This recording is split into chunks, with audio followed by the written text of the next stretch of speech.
Hey guys, how's everyone doing? Welcome back to Harry's Highlights. On this video, we're going to be talking about the book Rich Dad Poor Dad, which is all about how the rich get richer and stay rich and the poor and middle class stay where they are. So what I want to talk about is about how the rich have money work for them and the poor and the middle class work for money. So the poor and middle class, they might work 40 hours, get paid 40 hours. No more, no less. They'll do this week in, week out, month after month, year after year. The only time this changes is if they get a promotion or they get a new job that's going to pay them more. The rich, on the other hand, work a job, get paid their 40 hours, and then invest that money to have it work for them. That's because money doesn't get tired, it doesn't need to eat, it can work 24 hours a day, 7 days a week. That is how you work smarter instead of harder. It's all about, having money make more money for you rather than you trying to work harder to try and make more money. Because when you work for money, you're limited by the amount of hours that your job provides you or your business is allowed to be open. When you have money work for you, you can be sick, you can be on holidays, you don't even have to be there, and that money will keep working for you. And that is how you be more efficiently, that's how you work more efficiently, and that's how you get further ahead. Now the second one I'll talk about there is called assets versus liabilities. Now so many people get this one confused. They buy a liability thinking it's an asset, where the definition of it is an asset is something that makes money for you, puts money into your pocket. A liability is something that takes money from you, takes money out of your pocket. So a lot of people, you might ask them, hey, what's your biggest asset? They'll probably say their house or their car, because they think because it's a big purchase, it's an asset, when really it's something that takes money out of their pocket, making it a liability. Because you've got house repayments, you've got car repayments, that comes out every week or every month. And the whole time you own it, that's going to keep costing you money. Then you hopefully sell it for a profit and you make some money. But the whole time you own it, it's a liability. Whereas when you own an asset, like a business, stocks, bonds, it's something that makes you money from the day you have it. So, and then you'll sell it, and then hopefully make some more money on top of that again. So an asset puts money in your pocket, a liability takes money out.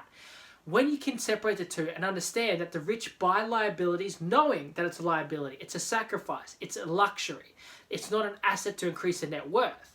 They then go and buy an asset knowing it's something they can invest their money in, that they can produce money with. When you can not confuse the two, then you can make a more educated decision. Now, the third one I'll talk about there is mind your own business. This here is all about understanding the difference between profession and business. See, a lot of time you might ask somebody what they do for work and they'll tell you what their profession is, but they might mistake it thinking it's their business as well. You ask somebody, hey, what do you do for work? Oh, I work at a bank. Do you own the bank? No, I just work there. Because that's their profession, not their business. Great example of this one is Ray Kroc, one of the founders of McDonald's. He once said to an MBA class, a university MBA class, so they're studying their Masters in Business Administration. So they have a fairly good understanding and idea of what they're talking about. He asked them, what business am I in? They all laughed. And he said, no, I'm serious. What business would you say that I'm in? And one of them said, everybody knows you're in the hamburger business. You're McDonald's. And he said, I thought you might say that. The truth is, I'm in the real estate business.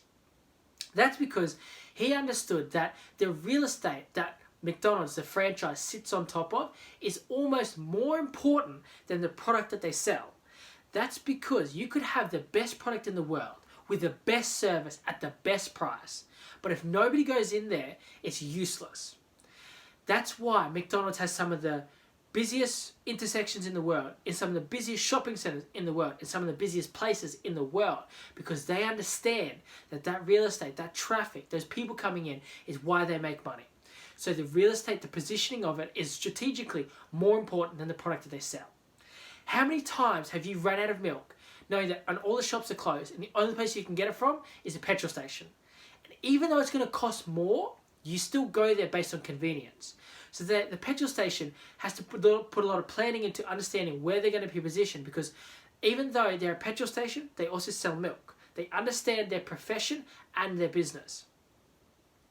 And when you can do the same, then you can learn how to get ahead. Too often people make a mistake thinking that their business and their profession is one and the same, and they don't make their decisions correctly. So that stops them from getting ahead. The rich understand this, and this is why they become rich and stay rich. Now, the other one I want to talk about is the power of corporations. Now, so many people hear the word corporation and they instantly think of a skyscraper with lots of people, which isn't always the case. A corporation is simply how you structure something. So It could be something as simple as a folder full of files. And that could even be a digital file on your computer. Because a corporation is to do with the structure of the business. A great example of this of why I want to leverage the power of corporations is someone like billionaire Warren Buffett. He pays less tax as a billionaire because he set his business up as a corporation than his employee does, who's not even a millionaire, because she doesn't have access to a corporation. And that is the power of a corporation. They earn money, spend money, and then pay their taxes, whereas an employee earns money, pays their taxes, and then spends what's left over. That difference is huge, because it means the corporation can keep a lot more money, the employee keeps a lot less. Now, as a corporation, you have access to something around 52 different tax breaks. As an employee, I think it's about 7 or 8. That difference is why the rich become richer and stay rich, why the poor and middle class stay where they are. Because they don't leverage that power, they're forever trapped, or they're forever boxed in, because they have to, from the money they make, they have to give up so much of it to tax. When you're a corporation, you make money, you spend that money that you need to, then you pay taxes on what's left over. Now that more people know that, they can then make an educated decision so they can get further ahead. They're not mistaken a corporation as a skyscraper full of people. Now, the other thing I want to talk about after reading this book, Rich Dad Poor Dad, was all about working to learn versus working to earn. Now, the rich understand how that working to learn is more valuable than working to earn. A great example of this is the people that do apprenticeships. They work 4 years at far less pay to learn a trade or a skill, develop a skill set that they can take with them for the rest of their life. When you work to earn, you might pick up a job as a labourer. You get paid per hour, and at the end of the 4 years, you'll continue to get paid that same amount of money. Whereas the apprentice, at the end of the 4 years, will then start making a lot more money because they're being paid for the skill set, the things that they've learned. That's transferable through the company, through themselves, through their own business. They get all these opportunities because they decided to look at the bigger picture, because they decided to make the sacrifices now for a gain later. Whereas when you're working to earn, you're thinking about the now, the end of the week. How much am I going to get paid this week? Not how much I'm going to get paid in 4 years. How much money I could potentially be making. That difference is why the rich get richer and the poor and middle class stay where they are. Because when you're working to learn, that skill set is so much harder to replace. It's so much harder to duplicate because it took 4 years to learn. When you're working to earn, it's very easy to replace effort.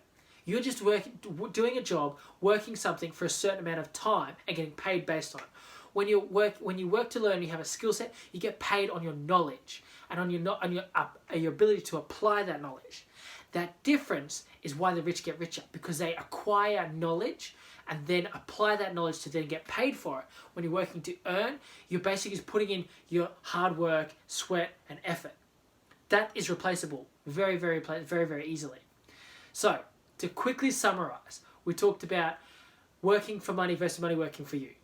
The idea is working smarter instead of harder. We talked about assets versus liabilities. Understanding an asset puts money in your pocket, a liability takes money out. When you don't confuse the two, you then understand when you're buying something at a sacrifice or a luxury, and when you're buying something that is actually going to make you money and increase your net worth.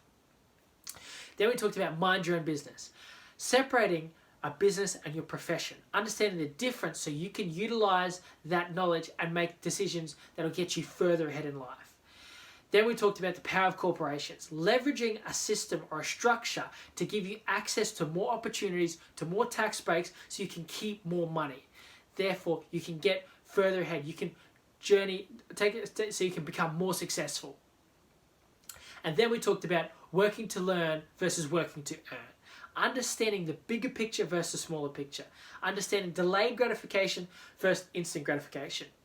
Knowing that the smarter track, the reason the rich get richer and stay rich is because they work to learn. They work to acquire a skill set, to acquire knowledge. They don't just work to earn and acquire money. Because at the end of the week, you might get paid a little bit, but over a certain period of time, that'll never change.